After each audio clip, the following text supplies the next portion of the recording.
Sir ఇక రుణమాఫీ పైన పెద్ద రగడే మొదలైంది సార్. ఎందుకంటే అప్పట్లో హరీష్ రావు గారు ఛాలెంజ్ ఇస్తారు. ఆగస్టు 15th లోపు రుణమాఫీ గాని చేస్తే నేను రాజీనామా చేస్తాను అన్నారు. అయితే ఆగస్టు 15th వచ్చేసింది. మేము రుణమాఫీ చేస్తాం, మీరు రాజీనామా చేయండి అని రేవంత్ రెడ్డి గారు సవాల్ విసిరారు. 32,000 కోట్లు చేస్తా అన్న రుణమాఫీ మీరు 17,000 కోట్లే చేశారు. చర్చకు నేను సిద్ధం, నేనెందుకు రాజీనామా చేయాలని హరీష్ రావు గారు అన్నారు. ఇవాళ ఆయన రైతులకు మీరు అన్యాయం చేశారని చెప్పేసి ఆలయాల యాత్ర మొదలు పెట్టారు. కేటీఆర్ గారు కూడా యాత్ర మొదలు పెట్టేస్తారు. ఏంటి సార్ ఈ రుణమాఫీ, అది అయిందా కాలేదా? మీరు ఒపీనియన్? రాజకీయాల్లో ఏం జరుగుతుందంటే ఎన్నికలప్పుడు రాజకీయ పార్టీలన్నీ వాగ్దానం చేస్తుంది. మోడీ గారు ఆయన రాజకీయాల్లో ప్రవేశించి అంటే జాతీయ రాజకీయాలు వచ్చినప్పుడు స్విస్ బ్యాంక్లో మన విపరీతంగా డబ్బులు ఉన్నాయి, ఆ డబ్బులను తీసుకొచ్చి 15 లక్షలు ఒక్కొక్కరి బ్యాంక్ అకౌంట్లో వేస్తామన్నారు. 2 కోట్ల ఉద్యోగాల్ని సృష్టిస్తామన్నారు. ఇవి రాజకీయాల్లో వాళ్ళు ప్రజల దగ్గరికి వెళ్ళినప్పుడు ఇలాంటి వాగ్దానాలు కొన్ని చేస్తుంటారు. సాధ్యమా అసాధ్యం కాదా అని ఆలోచించకుండా ఎన్నికల్లో గెలవాలి అనేటువంటి దాంట్లో అన్ని రాజకీయ పార్టీలు ఈ పని చేస్తున్నాయి. ఇప్పుడు KG to PG ఉచిత విద్య అని కేసీఆర్ గారు తెలంగాణ ఉద్యమ కాలంలో ఒక నినాదము ఇచ్చాడు. కాంట్రాక్ట్ ఉద్యోగాలు ఉండవు అని నినాదం ఇచ్చారు. మీరు వచ్చిన తర్వాత మీరేమి KG to PG ఉచిత విద్య లేదు, అంత ఉన్న విద్యకు సరైన మద్దతు లేదు, విశ్వవిద్యాలయాలు ధ్వంసం అయిపోయాయి. కనుక ఈ రాజకీయాల్లో పార్టీలు ఎన్నికలు పోయినప్పుడు చేసే వాగ్దానాలు అయితే ఒక్కొక్కసారి సాధ్యం కాని వాగ్దానాలు కూడా చేస్తుంటారు. ఇక రెండవది ఏం జరిగిందంటే టీఆర్ఎస్ పార్టీ తన 10 ఏళ్లలో ఒక 5-6 లక్షల కోట్ల అప్పు చేశారు. కాంగ్రెస్ పార్టీ పూర్తిగా ఆలోచించి దాని మీదే 20-30 వేల కోట్ల దాకా వీళ్ళు రాష్ట్ర ఆదాయం నుంచి మనం ఇది సాధించగలమా లేదా అనేది. రైతు బంధువు ఇచ్చినమని టీఆర్ఎస్ పార్టీ వాళ్ళు ప్రతి ఎకరానికి 6,000 ఇచ్చాము, 12,000 సమయాన్ని ఇచ్చినా కూడా ఇంత అప్పులు చేశారు. అంటే ఈ 10 ఏళ్లలో రైతులు ఇంత అప్పు చేయవలసిన అవసరం ఉంది. నిజంగా మీరు ఒక రకంగా రైతులకు ఏదో ఒకటి సహాయం చేసామన్నప్పుడు కూడా రైతులు ఇంత అప్పులో పడిపోయారు. దీనికి మూల కారణము ఆయన వాళ్ళు అప్పులు చేయడము, వీళ్ళు వచ్చి మేము రాజశేఖర రెడ్డి అదే చేశాడు, మేము వస్తున్న అప్పులు తీస్తామన్నాడు. అది చంద్రబాబు నాయుడు కాలంలో జరిగినటువంటి అప్పులు ఆయన తీరుస్తా అన్నాడు. వచ్చిన తర్వాత ఆయన కొంతవరకు ఇంకా అప్పటికి రాష్ట్ర ఆదాయం కొంత పెద్ద రాష్ట్రం కదా, సో అది పోయి వీళ్ళు ఇప్పుడు రైతుల యొక్క ఇప్పుడు 3 ఎకరాల భూమి ఇస్తానని ఆయన దళితులకు 3 ఎకరాల భూమి ఇస్తానని చంద్రశేఖరరావు గారు తను పార్టీ మేనిఫెస్టోలో పెట్టారు. చేయలేకపోయారు. అందుకని ఏదో మేము 10 లక్షలు ఇస్తామని 10 లక్షలు ఇచ్చారు. 10 లక్షలు ఎవరికి ఇచ్చారు, ఎంతమందికి ఇచ్చారు, అందరికి ఇచ్చారా అనేది అది మళ్ళీ ఒక వివాదమే. వీళ్ళు కూడా అందరికీ 2 లక్షలు చేస్తామన్న తర్వాత ఉన్న ఆర్థిక వ్యవస్థలో బోర్డు అంతా ఏదో ఇబ్బందులు పడి అది పడి ఇది పడి కొంతమంది రైతులకు చేశారు. అయితే ఎంతమంది ఉన్నారు, ఎంత కావాలి అనే దాని మీద మరి లెక్కలు సరిగా ఉన్నాయా లేదా అనేటువంటిది అయితే ఒకటి ఉంది. ఇప్పటి కూడా వీళ్ళు ఏమంటున్నారంటే ఎవరెవరికి ఇవ్వలేదో మాకు అప్లికేషన్ ఇవ్వండి, ఎవరెవరికి అప్పు మేము తీర్చలేదో అది ఇప్పటికైనా మేము తీరుస్తామని అంటున్నారు. కనుక ఎంతమంది రైతులకు వచ్చింది, ఎంతమంది రైతులకు రాలేదని మనకు పూర్తి లెక్కలు తెలియవు. వీళ్ళేమో ఇచ్చామంటున్నారు, వాళ్ళు ఇవ్వలేదంటున్నారు. కనుక వాళ్ళు కొంత ఉద్యమ నిర్మాణం చేస్తామంటున్నారు. చేసిన వాగ్దానం చేయలే, మీరు అది ఫుల్ఫిల్ చేయలే కాబట్టి మేము ఉద్యమం చేస్తామంటున్నారు. ప్రతిదీ రాజకీయంగా చూడని తప్పించి రైతు జీవితం బాగుపడడం ఎట్లా, టీఆర్ఎస్ పార్టీ అయినా, బీఆర్ఎస్ పార్టీ అయినా, కాంగ్రెస్ అయినా, అది భారతీయ జనతా పార్టీ అయినా, రైతులు ఏమన్నారు, రైతు ఉద్యమంలో వాళ్ళు ఏమన్నారంటే మేము పండించిన పంటకు మద్దతు ధర ఇవ్వండి. స్వామినాథన్ అనే అతను ఒక వ్యవసాయ నిపుణుడు, ఆయన ఒక కమిటీ రిపోర్ట్ ఇచ్చాయని అంటే వ్యవసాయానికి ఎంత ఖర్చు అవుతుందో ఆ ఖర్చుతో సహా రైతు తన కుటుంబాన్ని పోషించడానికి, పిల్లల్ని చదివించుకోవడానికి, ఆరోగ్యానికి ఆయన అన్ని చూసి ఆయన ఏమన్నాడంటే 50% ఎక్కువ ఇవ్వండి.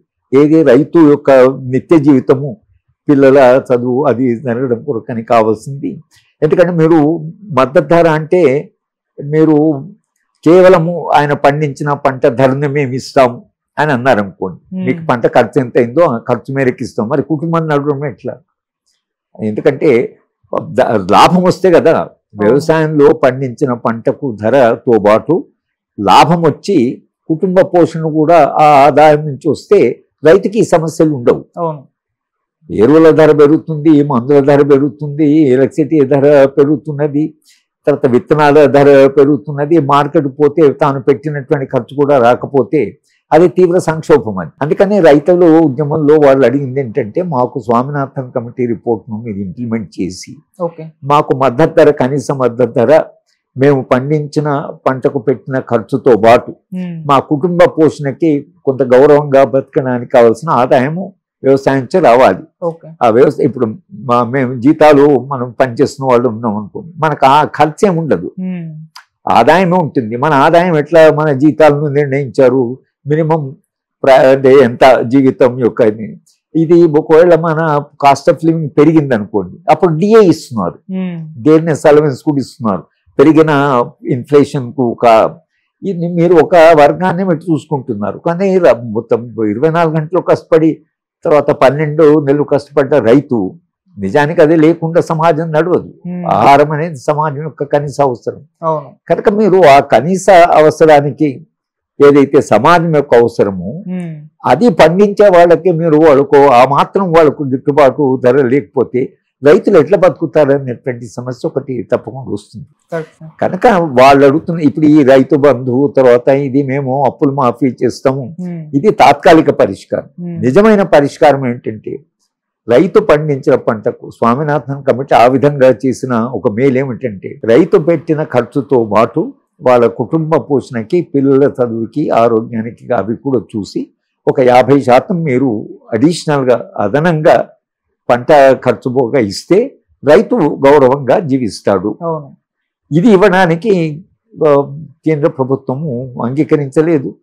కేంద్ర ప్రభుత్వం ఇంకా మీద నుంచి చట్టాలు తీసుకొచ్చి కార్పొరేట్ సెక్టార్కు వ్యవసాయం అప్పచెప్తామంటే వాళ్ళు ఆ 3 చట్టాలకు వ్యతిరేకంగా పోరాడుతూ మాకు మినిమం సపోర్ట్ ప్రైస్ ఇవ్వండి అని అడిగారు. అది నిజమైన పరిష్కారం. అది ఇవ్వడానికి కేంద్ర ప్రభుత్వం సిద్ధంగా లేదు. వీళ్ళు ఇక్కడ ఏదో చేసిన అప్పు ఇస్తామనే వరకు వీళ్ళ ఆదాయం ట్యాక్సెస్ అన్ని కేంద్రం తీసుకున్నది. జిఎస్టీ ద్వారా నిజానికి రాష్ట్ర ప్రభుత్వాలకు ఉండే వెసులుబాటు చాలా తక్కువ. ఈ మొత్తము జిఎస్టీ వచ్చిన తర్వాత ఉన్న వెసులుబాటు చాలా తక్కువ. ట్యాక్సులు పెంచుకున్నామని వీడి చేతిలో లేదు, అది జిఎస్టీ చేయవలసింది. ఉన్నది లిక్కరు లేకపోతే పెట్రోలియం, ఇవి 2 తప్పించి వీళ్ళకి వేరే ఆదాయం లేదు. ఈ ఆదాయము కేంద్ర ప్రభుత్వము ఇచ్చే వాటా, ఇవే వీళ్ళకు ఆదాయం. కనుక వీడు పెంచుకుందామని ఆదాయం పెంచుకోవడానికి వసతి లేదు, వనరులు లేవు. కనుక ఇది ఒక సంక్షోభం. కానీ ఇవాళ మేము 2 లక్షలు ఇస్తామన్నా లేదో కష్టపడి కింద మీద పడి ఆ 2 లక్షలు ఏదో కొందరికైతే ఇచ్చారు. అందరికి ఇచ్చారా లేదా అనేది లెక్కలు తేలాలి. నిజానికి ఎంతమంది 2 లక్షలు అప్పు చేసిన వాళ్ళు ఉన్నారు అనేది లెక్కలు చేసి, ఎంతమందికి రాలేదో అది చేసేసి ఆ రాని వాళ్ళకు కూడా, ఎందుకంటే మీరు ఒక వాగ్దానం చేశారు కాబట్టి ఆ రాని వాళ్ళకు కూడా అప్పులు మీరు తీరిస్తే ఒక వాగ్దానము ఫుల్ఫిల్ అయినట్టు. కానీ ఇంకా మిగతా వాగ్దానాలు కూడా చేశారు. అవన్నీ ఆర్థిక స్తోమత లేదు, అంత ఆదాయం లేదు, వనరులు లేవు, ట్యాక్సులు పెంచేటువంటి ఇది లేదు.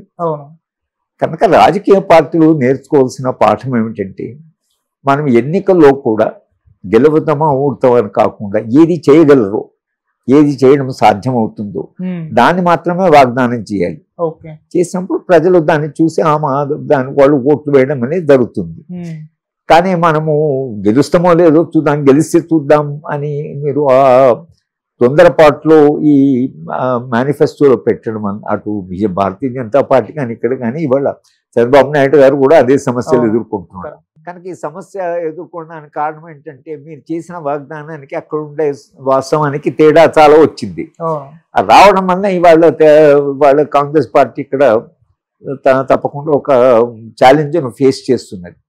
కానీ భవిష్యత్తులోనైనా ఏ రాజకీయ పార్టీ, ఒక కాంగ్రెస్ అనే కాదు, టీఆర్ఎస్ పార్టీ, బీఆర్ఎస్ కావచ్చు, అది భారతీయ జనతా పార్టీ కావచ్చు, ఏ పార్టీ అయినా కూడా ఇవాళ మీరు నేర్చుకోవాల్సిన గుణపాఠం ఏంటంటే, చేసే వాగ్దానాలు అమలు చేయగలమా లేదని ఆలోచించే చేయండి. గెలుస్తామా ఎలాగో గెలుస్తామో చూసుకుందామంటే మీ విషయాన్ని దెబ్బతింటుంది. గెలవడం కొరకు మనం అవి చెప్పినప్పుడు అవి చేయలేము అని మనకు తెలుసు కూడా మనం వాగ్దానాలు చేసినప్పుడు గెలిచిన తర్వాత ఈ సంక్షోభం తప్పదు, ఈ సవాళ్ళు మీరు ఎదుర్కోవాల్సి వస్తుంది. కనుక ఇప్పటికైనా ఇక వచ్చే కాలంలోనైనా తాము చేయగలిగిందే చెప్పాలి, చెప్పిందే చేయగలగాలి. అంతేగాని చేయలేనిది చెప్పి తీరా అధికారంలోకి వచ్చినాక చేయలేకపోవడం వలన మీరు ఎదుర్కొనే సవాళ్ళు ఏదైతుందో ఇవాళ ఈ ప్రభుత్వమైనా ఏ ప్రభుత్వమైనా ఏ రాష్ట్ర ఏ కేంద్ర ప్రభుత్వమైనా మీరు ఇవాళ నేర్చుకోవాల్సింది చేయగలిగి చెప్పండి. అంటే సార్ చేయగలిగిందే చేస్తామని చెప్తే గానీ వాళ్ళు గెలుస్తామా లేమా అన్న ఒక డౌట్ తో ఉంటుంది, ఒక భయం అయితే వాళ్ళు. ఇంకొకటి ఏంటంటే ఇక్కడ కాంగ్రెస్ పార్టీ లేదా ముఖ్యమంత్రి గారు తొందరపాటులో డెడ్ లైన్లు పెట్టేసుకున్నాడు. అది ఇంకా చాలా రిస్కీ మ్యాటర్. ఎన్నికల వాగ్దానం చేశారు, చేస్తామన్నాము, సరే చేస్తాము, మాకు 5 ఏళ్ల కాలం ఉంది కాబట్టి 5 ఏళ్ల కాలం తప్పకుండా ఈ వాగ్దానాలని మేము చేస్తాము అనడం వేరు. కానీ పలానా డేట్ వరకు మేము మొత్తము చేస్తాము, 15th ఆగస్ట్ వరకు చేస్తాము, లేకపోతే దేవుడి మీద ప్రమాణం, ఇది అంత దూరం పోవాల్సినటువంటి అవసరం లేదు. 5 ఏళ్ళు మీకు టైం ఇచ్చారు, మీ 5 ఏళ్ళలో తప్పకుండా ఈ వాగ్దానాన్ని మేము, కానీ పలానా డేట్ వరకే చేస్తాము, పలానా సమయం వరకే చేస్తాం, ఇంత కాలంలోనే చేస్తామని చెప్పడం వల్ల ఏమైతే ఇంకా ప్రెషర్ పెరుగుతుంది. ఆ 15th వస్తుంది కదా, 15th ఆగస్ట్ అంటే అది వస్తుంది కదా, ఆ డేటు వచ్చే లోపల చేయగలమా లేదని, ఇది గెలిచిన తర్వాత చేసిన ఇది మేము 15th లోపల చేస్తామని.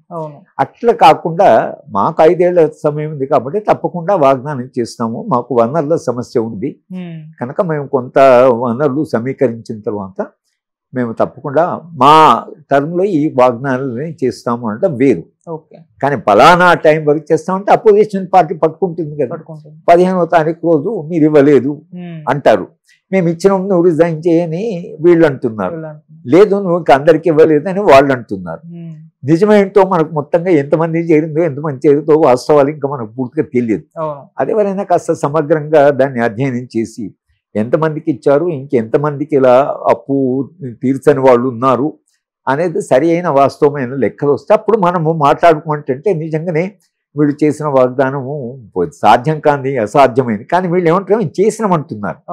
చేశారా లేదా, ఇచ్చిన రుణమాఫీ సరిపోయిందా లేదా, ఇంకా నిజంగా అట్లా రాని వాళ్ళు ఉన్నారా, ఇప్పుడు ఈ ఉద్యమాలు చేసే రైతులు ఎవరైతున్నారు నిజంగా వాళ్ళు ఆ కేటగిరీలు ఉన్నారా, వాళ్ళు నిజంగానే వాళ్ళకు అప్పు చేసినా వాళ్ళకు తీరలేదా అనేది ఎవరో ఒకరు నిష్పక్షపాతంగా దాన్ని స్టడీ చేసి తప్పించి మనకు వాస్తవాలు తెలియకుండా మాట్లాడమే అవుతుంది. అసలు ఇచ్చామనమా అంటూ ఇవ్వలేదు, నిజం వాస్తవం ఏంటని కొంత మొబిలైజ్ చేశారు. సిద్దిపేట ఏరియాలో కొంత రైతులు మాకు ఇంకా రాలేదని మీ టీవీ ఛానల్స్ వెళ్ళినప్పుడు కొందరు మాకు రాలేదు, నిజమేనా వాళ్ళు రాజకీయంగా మాట్లాడుతున్నారా, నిజంగా రైతులు తమకు అప్పు చేసి రానటువంటి రైతులు మాట అది కూడా మనకు తెలియదు. ఎందుకంటే ఈ ప్రచార సాధనాలు కూడా పూర్తి రాజకీయ పార్టీ పరమైపోయాయి కనుక ఓ ఛానల్ పోయి ఓ రైతుని అడిగితే ఆ రైతు వెనక రాజకీయ పార్టీ నుంచి చెప్పు అసలు ఇవ్వలేదని అంటే ఆయన గట్టిగా నాకు ఇవ్వలేదు అది ఇది అని అంటారు. నిజంగా ఆయనకి ఇవ్వలేదా, ఆయనకు 2 లక్షలు అప్పు ఉన్నదా అని మనకు తెలియదు. అంటే ఆ రైతు నిజంగా తన సమస్య గురించి మాట్లాడుతున్నాడా లేక రాజకీయ పార్టీ వెనక ఉండి మాట్లాడిస్తుందా అనేది కూడా మనకు తెలియదు. అంటే మొత్తంగా ఏమైపోయిందంటే టీవీ ఛానల్స్ కానీ ప్రింట్ మీడియా కానీ రాజకీయ పార్టీలు కానీ ఈ ఉద్యమాలు చేసేవాళ్ళు కానీ వాస్తవాలు ఏంటో తెలియని ఒక స్థితి వచ్చేస్తుంది. ఎవరికి విశ్వసనీయత ఉంది, ఎవరు చెప్తే నిజం చెప్తున్నారు అనేటువంటి ఒక తీవ్రమైనటువంటి ఆందోళనలో మనందరం పడిపోయాం. కనుక అందరికీ కన్ఫ్యూజనే, ఇచ్చామనకు ఇవ్వలేదని ఎవరు, రైతే వచ్చి నాకు ఇవ్వలేదంటే ఇంకో రైతు నాకు ఇచ్చారు నేను బాగుపడ్డాను అంటుంటాడు. కనుక ఎవరైనా నిష్పక్షపాతంగా